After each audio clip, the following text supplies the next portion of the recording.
in the late 1980s, I did a research project in graduate school. When did the 80s become the old days? Yeah.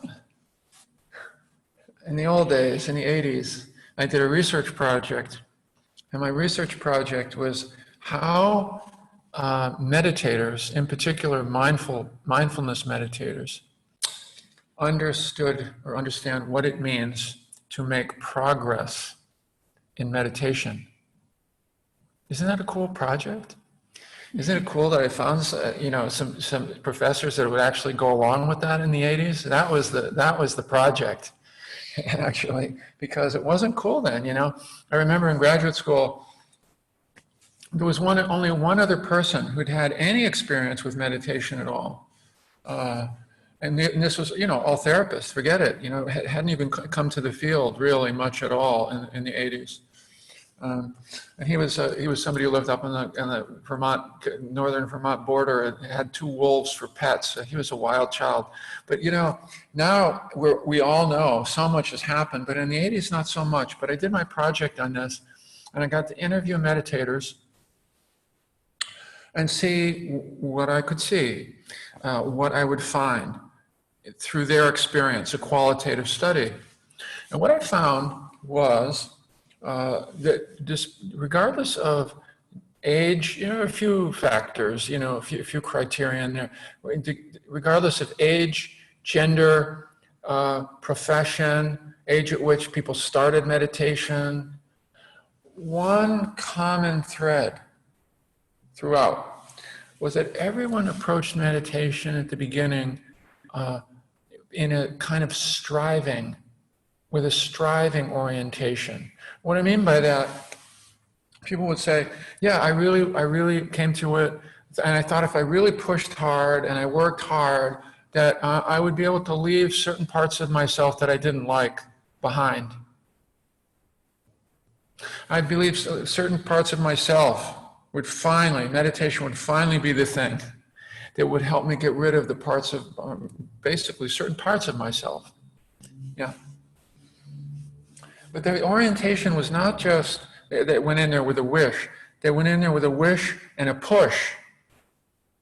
Pushing hard, trying hard, working hard, working hard. Yeah. Which was also secondarily quite validating for me, because I'd been practicing for quite a while at that point already and had done some long retreats. And that was my orientation. And to some extent, that orientation was fostered in the early days. Some of the teachers came over from the East. There was a sense of wanting to carry that transmission forward. And there was a lot of energy and a lot of push. The practice was more the journey of the hero. Work hard. It really was more. It was definitely work hard in Zen. And I did a lot of Zen practice. And it was really like, strive.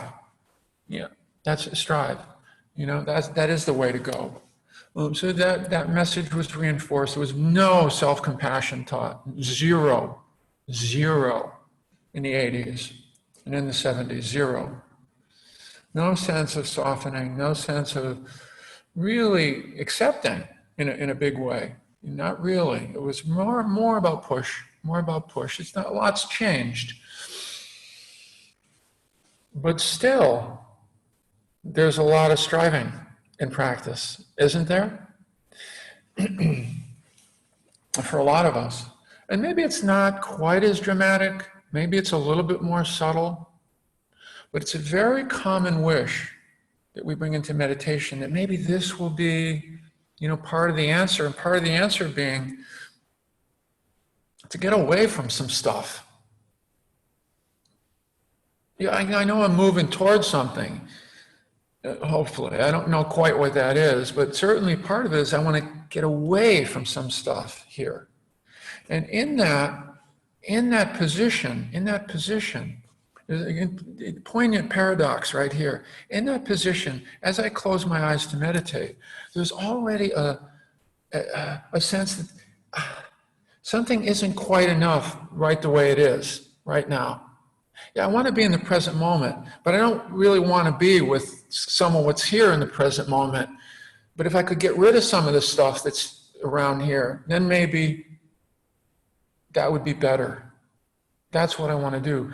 And so we can start with a subtle or not so subtle wish still to transcend or go beyond or leave behind or push away or avoid certain parts of ourselves. Yeah.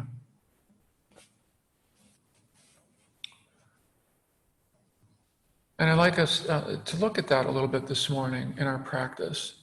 There's really the places where there's still a little bit of aversion going in. A kind of, there's something both wonderful and challenging about seeking, about searching, because it implies that something isn't found here, isn't to be found here in this moment.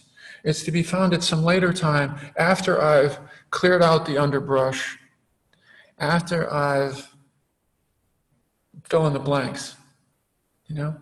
But not quite yet today. Not quite yet today. And yet, some of what we emphasize, and you've heard this from us, some of what we emphasize is beginning to relate to our experience in the present moment as if it is enough.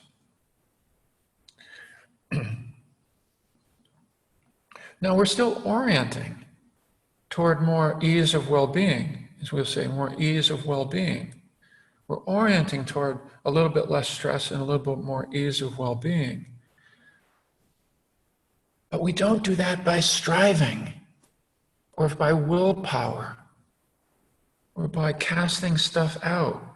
It's precisely by going, okay, what about this moment? What if this is where I click my heels 3 times and realize that right here, there's a lot right here.